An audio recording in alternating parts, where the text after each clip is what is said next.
पौधों को गोडी करना क्यों ज़रूरी है, करने से क्या फ़ायदे होते हैं, गोडी करने के फ़ौरन बाद हमें क्या करना चाहिए, मिट्टी में ऐसा क्या डालना चाहिए जिससे और गोडी करना फ़ायदेमंद हो जाए। ये एक मिथ बचपन से हम सुनते हैं कि जी गोडी करने के बाद पानी नहीं लगाना चाहिए। छोटे जब पौधे होते हैं तो उनको किसी छोटे गार्डनिंग टूल के साथ आप उसको गोडी करें।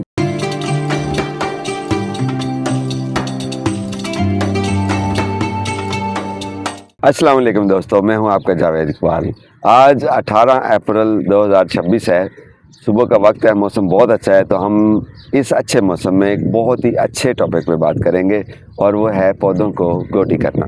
पौधों को गोडी करना क्यों ज़रूरी है, करने से क्या फ़ायदे होते हैं, किस पौधे को कैसे गोडी करनी चाहिए, किस वक्त गोडी करनी चाहिए, गोडी करने के फ़ौरन बाद हमें क्या करना चाहिए, या गोडी करते हुए हमें मिट्टी में ऐसा क्या डालना चाहिए जिससे और गोडी करना फ़ायदेमंद हो जाए। सुबह के वक्त करनी चाहिए, शाम के वक्त करनी चाहिए, किस पौधे को कितने दिन बाद गोडी करनी चाहिए, ये छोटी छोटी बातों का हम ख्याल करेंगे। पौधे को गोडी हम क्यों करते हैं? पौधे को गोडी करते हैं पौधे में बेहतरी लाने के लिए। और वो कैसे आती है? देखें, वक्त के साथ जो हम घर में पौधे लगाते हैं, चाहे गमलों में हो या क्यारी में, पानी देने से उनकी ऊपर वाली जो तय होती है वो सख्त हो जाती है, कॉम्पैक्ट हो जाती है। उससे दो फ़र्क पड़ते हैं।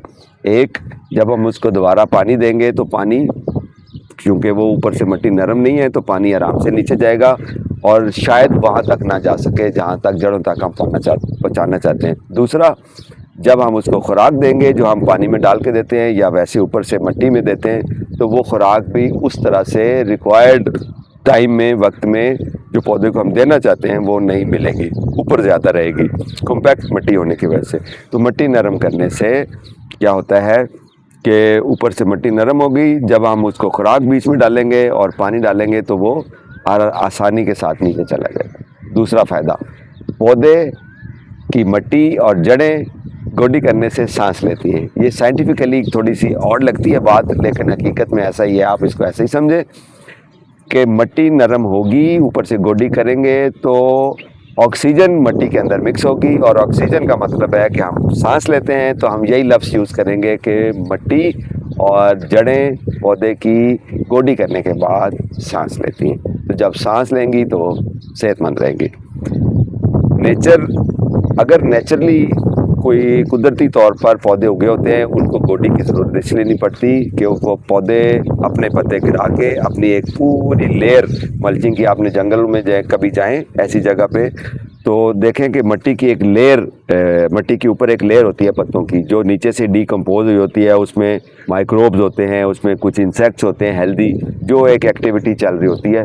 तो ये हम घर में अफोर्ड नहीं कर सकते, क्योंकि पत्ते गिरते हैं तो हम साफ़ कर देते हैं। इसी तरह हम गमले के अंदर भी पत्ते उसके पौधे के अपने उसको वापस नहीं देते हैं। इसलिए हम गोडी करना हमारे लिए बहुत ज़रूरी है। जब भी गोडी करें, एक प्रो टिप याद रखें, वर्मी कंपोस्ट की 2 से 3 इंच की लेयर आप मिट्टी के ऊपर डाल दें, गमला हो या क्यारी, और उसके बाद उसको आप गोडी करें तो ये वर्मी कंपोस्ट उसके अंदर मिक्स हो जाएगी। ये उसको और बेहतर हेल्प करेगी। एक तो वर्मी कंपोस्ट के अंदर खुद थोड़े बहुत न्यूट्रिएंट्स होते हैं, दूसरा ये रिकंडीशन करेगी आपकी सॉइल को, और सॉइल जो है आपकी नरम होके उसके अंदर वाटर रिटेंशन बेहतर हो जाएगी। और इसके अंदर जब भी आप कोई NPK डालें, कोई और वेज मिक्स, फ्लावर मिक्स, जो भी आप फर्टिलाइज़र डालते हैं, तो वो इस वर्मी कंपोस्ट के अंदर रिटेन होगी और पानी देने से और ज़्यादा अच्छे तरीके से नीचे जाएगी और पोरस हो जाएगी, ज़मीन बहुत बेहतर हो जाएगी। तो जब भी गोडी करें, ये 2-3 इंच की वर्मी कंपोस्ट की, हमेशा आपके पास वर्मी कंपोस्ट घर में ना खुली पड़ी होनी चाहिए। जब भी गोडी करें आप उसको डालें और आप देखें आपकी मिट्टी कितनी अच्छी हो जाती है। पौधों को गोडी शाम के वक्त करें या अर्ली सुबह करें, यानी कि मौसम शदीद गर्म हो तो आपने नहीं करनी। उसकी वजह यह है कि जब हम गोडी करते हैं तो हल्की फुल्की जड़ों को डैमेज होता है, नंगी हो जाती हैं। तो जब तेज़ धूप होगी, गर्मी होगी, तो वो जड़ें जल्दी ख़राब होगी और पौधे को मतलब बुरा फील होगा। तो ठंडे टाइम पे करें, और करने के फ़ौरन बाद आप पानी, गोडी करने के फ़ौरन बाद अगर आप कुछ और ऐड करके लगाना चाहते हैं तो लगा सकते हैं, और अगर आप 2, 4, 5 घंटे के बाद और अगले दिन लगाना चाहते हैं पानी, तो तब भी लगा सकते हैं। ये एक मिथ बचपन से हम सुनते हैं कि जी गोडी करने के बाद पानी नहीं लगाना चाहिए, तो हम इसको मिथ ही समझेंगे। आप इंटेलिजेंटली पानी देना चाहें तो दे दें, अगले दिन देना चाहें आप अपने दिल की तसल्ली के लिए, तो तब भी। छोटे जब पौधे होते हैं तो उनको किसी छोटे गार्डनिंग टूल के साथ आप उसको गोडी करें कि उनकी जड़ें नरम और नाजुक और बारीक होती हैं और ऊपर होती हैं। पर जो थोड़ा पौधा बड़ा होता है तो इंटेलिजेंटली आप उसको गोडी करें कि इसकी जड़ें थोड़ी नीचे होंगी, लिहाजा आप थोड़ी सी गहरी गोडी कर सकते हैं। गार्डनिंग टूल जब भी आप गोडी करने के लिए यूज़ करें, खुरपा हो, चाहे वो आपके घर में वो हो नाइफ जिससे हम बटर लगाते हैं, उससे भी गोडी कर सकते हैं। आपको कोई ट्रॉवल हो, कोई अच्छा सा गार्डनिंग टूल हो, शार्प नहीं होना चाहिए। घर में पड़ी छुरी, उससे गोडी नहीं करनी।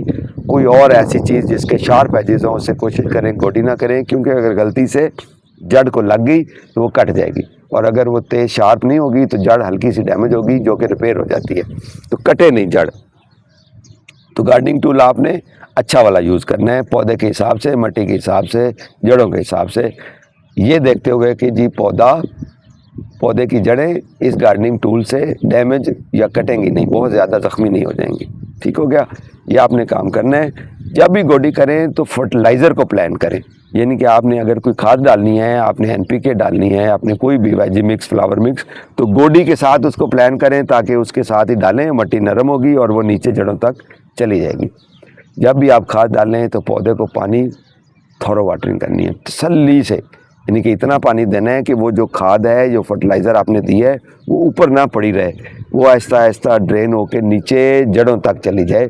कुछ पौधे छोटे होते हैं तो उनकी जड़ें थोड़ी होती हैं, लेट से 1 फुट तक होंगी, बड़े पौधा है तो उसकी 2-3 फुट तक होंगी।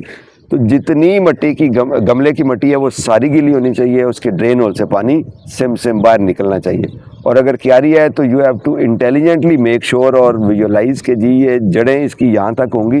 पानी इस तरह से स्लो और इतना देना है कि खुराक नीचे तक जाए। आम तौर पर भी जब वाटरिंग करते हैं खुराक के बगैर भी, तो पानी देने का यही असूल है कि थोरो वाटरिंग और उसके बाद वो पानी को खुश्क होने दें और उसके बाद दोबारा थोरो वाटरिंग। तो गोडी करते हुए जो सबसे बड़ा फ़ायदा होता है हमें, वो ये होता है, मैं अक्सर कहता हूँ कि प्रूनिंग जो है, जो हम पौधों की कटिंग करते हैं, वो करते हुए हम सबसे ज़्यादा फोकस करते हैं और पौधे के साथ इन्वॉल्व हो जाते हैं और स्ट्रेस रिलीफ होता है हमारा। उसके बाद जो सेकंड अमल है ना, जो बहुत ही प्लेयरफुल है, वो है हमारी गोडी करना। गोडी करते हुए आप मिट्टी के साथ इन्वॉल्व होते हैं, और मिट्टी में जब आप इन्वॉल्व होते हैं तो मिट्टी हमेशा आपको कुछ ना कुछ पॉजिटिव देती है और आपकी थॉट्स फोकस हो जाती है। जो स्प्लिट थॉट्स होती है जिसकी वजह से आप डिप्रेशन का शिकार होते हैं, वो बिल्कुल आपकी हील हो जाते हैं।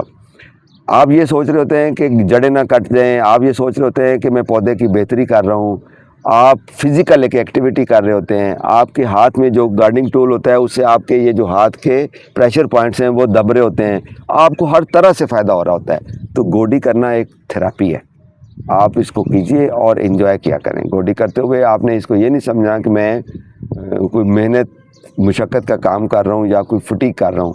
आप इंजॉय करें गोडी करते हुए, आपको बहुत मज़ा आएगा, रिलैक्स रहेंगे। तो नेक्स्ट टाइम जब आप गोडी करें और आपको अच्छा फील हो, तो उस अच्छाई में आपने मेरे लिए भी बहुत सारी दुआएं करनी है और अपने भाई को याद रखना है। घर में पौधे लगाना फ़र्ज़ है। जिस तरह से हमारा ज़िंदा रहने के लिए, सांस लेने के लिए ऑक्सीजन फ़र्ज़ है, ज़रूरी है, ये नहीं होगी तो शायद हम ज़िंदा नहीं रह पाएंगे।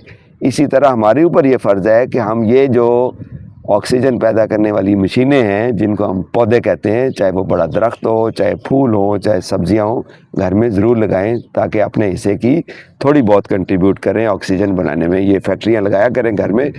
अगर आप अपनी फैक्ट्री नहीं लगाएंगे ऑक्सीजन बनाने वाली, तो आप चोरी की ऑक्सीजन से ज़िंदा हैं, जो कि अच्छी बात नहीं है। तो घर में पौधे लगाएँ, ओवरऑल एनवायरनमेंट भी बेहतर होगी, आपके घर का माहौल भी बेहतर होगा, आप नेचर के साथ कनेक्ट भी होंगे, आपको कुछ ना कुछ फ़ायदे को मिलेगा और हमारा पाकिस्तान भी होगा हरा भरा। जब पाकिस्तान हो जाएगा ग्रीन, तो हम भी खुश और हमारी नस्लें भी खुश। अपना ख्याल रखिए। Happy gardening.